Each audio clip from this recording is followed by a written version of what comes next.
Well, howdy there, Internet people. It's Bo again. So, today we are going to talk about an idea that has kind of floated up and entered public consciousness in a way that, for a lot of people, is probably unnerving.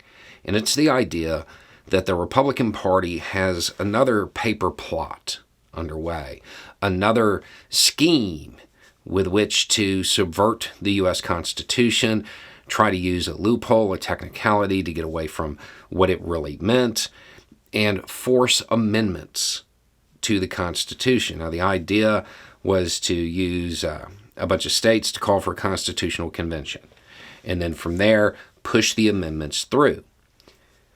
Okay, sure, let's say they do it. Then what? Well, I mean, if you actually believe in the Constitution and you're not just some authoritarian goon out for power, well, then the states have to ratify it. 3/4 of them. So 38 states would have to ratify these amendments. That's not going to happen. That's not realistic. So they would have to scheme and find some way to subvert the Constitution there and get around that process so they can force their will on the people, right? Okay. So what does this really tell us? Better yet, a question. Why don't they try to achieve these legislative goals through normal legislation? They can't. They don't have the power. They're too weak.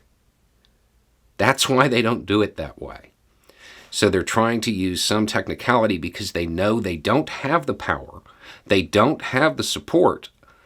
And this is a way to try to cling to power rather than change their positions.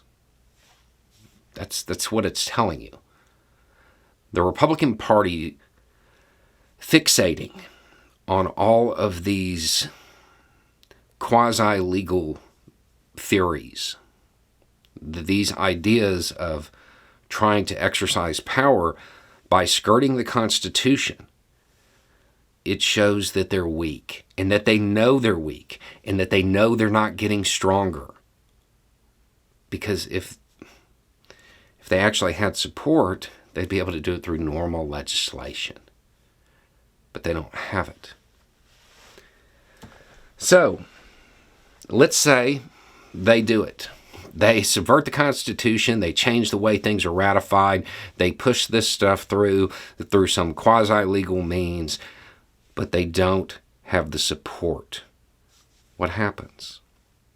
Nothing. Nothing. Nothing happens. They don't have consent of the governed. It's not like this concept hasn't been tried before in the United States. I'm pretty sure there was like this period called Prohibition that was brought about by an amendment that didn't have public support. What occurred? It went away. It's what would happen here. This push shouldn't be something that scares progressives. I mean, be aware of it, be ready to counter it, but it shouldn't be scary because it's a sign that you're winning. They know they don't have the support to push through legislation through normal means. So they have to try to wiggle their way through. And that they don't have any hope of gaining that power back because they're that out of touch with the majority of Americans. They don't understand where the country has gone, and they're confused. So they're lashing out. They call themselves patriots while trying to find some way to skirt the Constitution, which undoubtedly is their profile picture. It's not a scary prospect. It's a sign that progressives are winning. Every time they try something like this, they alienate more and more people who see them for what they are. People who don't want to represent, but people who want to rule, who want to force their ideological, their political, and their religious beliefs on the rest of the country, even though they don't have consent of the governed. It's not a scary thing. It's a sign that progressives are winning. Anyway, it's just a thought. Y'all have a good day.